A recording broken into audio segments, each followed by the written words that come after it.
Now, I know many have been wanting me to take a look at the Xbox One X. I finally got my machine yesterday, a Scorpio copy, and the first game that I whacked in, well, first of many to be fair, was The Witcher 3.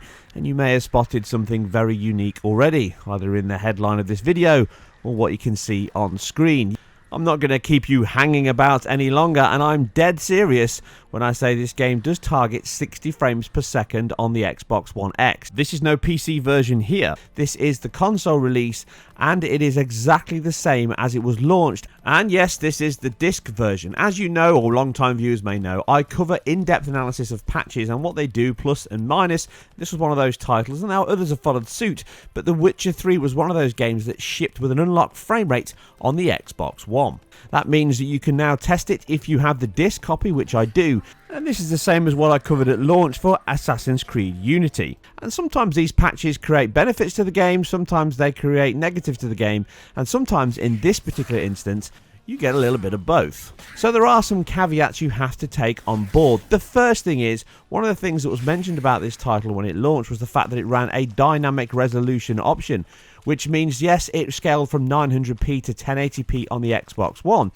I can confirm that, at least from the disc version, that does not happen. It is indeed capped at the 1600 by 900p on the Xbox machine at all times. If you patch the title, you then get the option which it boosts it up to 1080p. It does dynamically scale after the patches. I can't really vouch for which one did it, but probably one of the earlier 102. This is the first caveat you have to accept, that you will be running this game at 900p. But you can see with the visual quality on screen, it's not that bad, and actually, because of the fact that the TAA in the game is very minimal to hardly any at all, it looks very clean and sharp. Certainly in the modern era, you can see far more detail and textures, which is another base and improvement on the unpatched version. Again, as I covered when the game was launched in my first look analysis, the game was pared back in terms of texture filtering and ambient occlusion, but this is all restored here, and it still runs at 60 frames per second. Just to get some perspective on how much of an improvement this hardware actually is over the base machine, you can see here on the unpatched version, aside the poor quality frame rate, this was actually the very first game where I started showing real-time frame times in my graphs for my videos. So this was knocked up over a weekend. So aside all that, it's improved dramatically. You can see the frame time is around the 34-35 FPS. Very small, very minor. It really is a 30 FPS title no matter what you do on that machine. Not so here. Boosted to the Xbox One X, we see 60 FPS without any issue at all, and I would argue that every single dip you're seeing in this version is coming from the CPU and all the code actually itself, and not a GPU issue at 900p.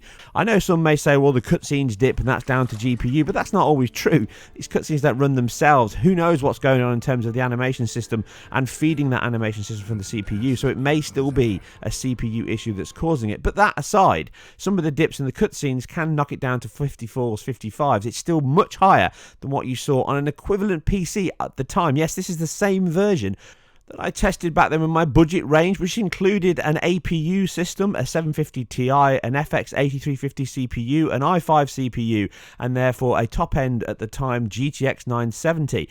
You can see that it doesn't achieve the same rate we're seeing here. So this gives you some idea of the kind of boost we're getting from this hardware.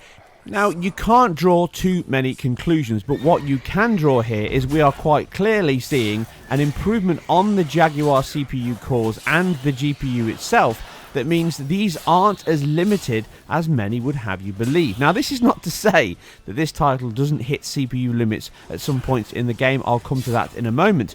But you can see here that the Jaguar cores, and with the upclock, which is very beneficial, normally gives a very linear improvement to the performance rate. You can see here that those Jaguar CPU cores are not really holding back this 60 FPS title.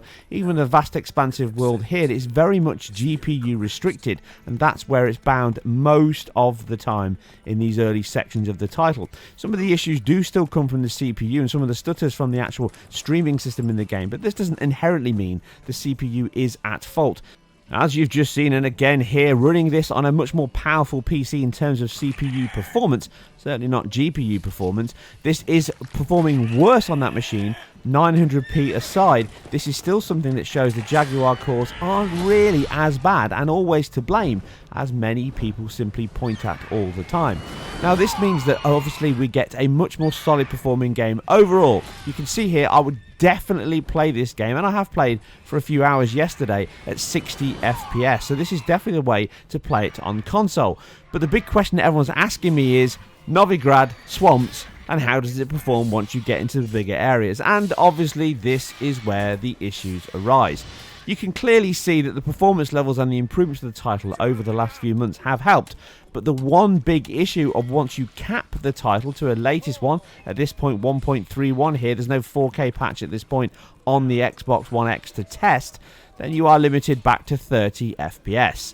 But you can see that it holds onto that absolutely locked at 30 FPS, bar one dip in the center of Novigrad, very minor. This is a completely locked 30 FPS title.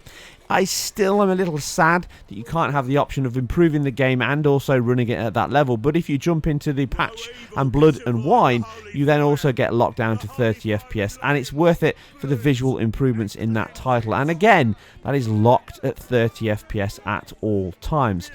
In terms of how the performance scales on a very old and completely unimproved title, this is just exactly the same game running on better hardware. This is well within the level you'd expect on a PC.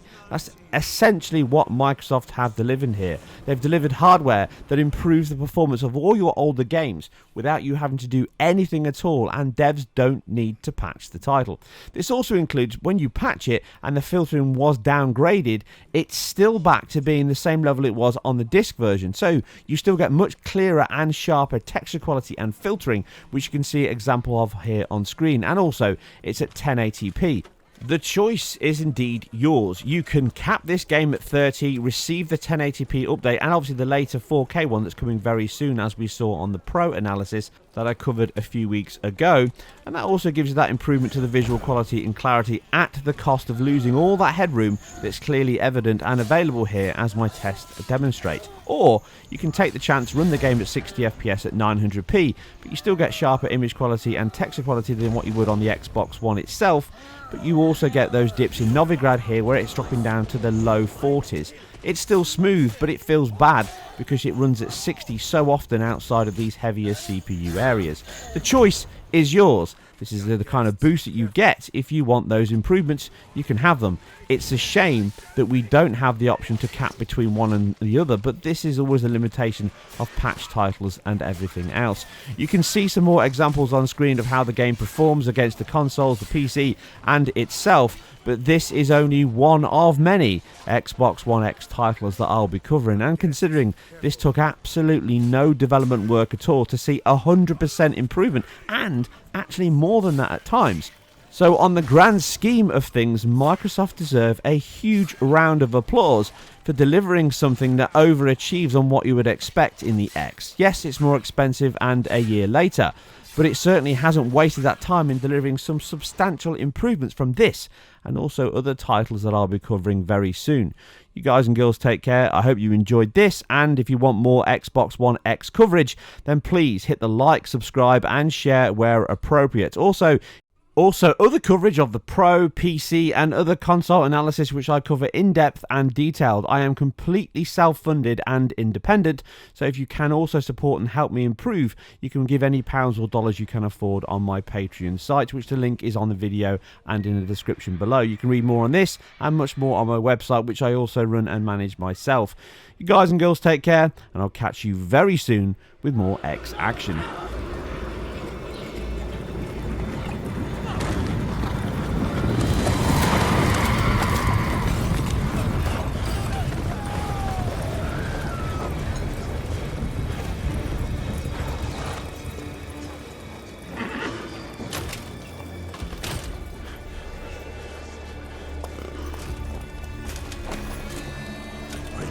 What happened there? Save terror through and through. Hendrik screamed. Then he begged. By the end, he could do naught but moan.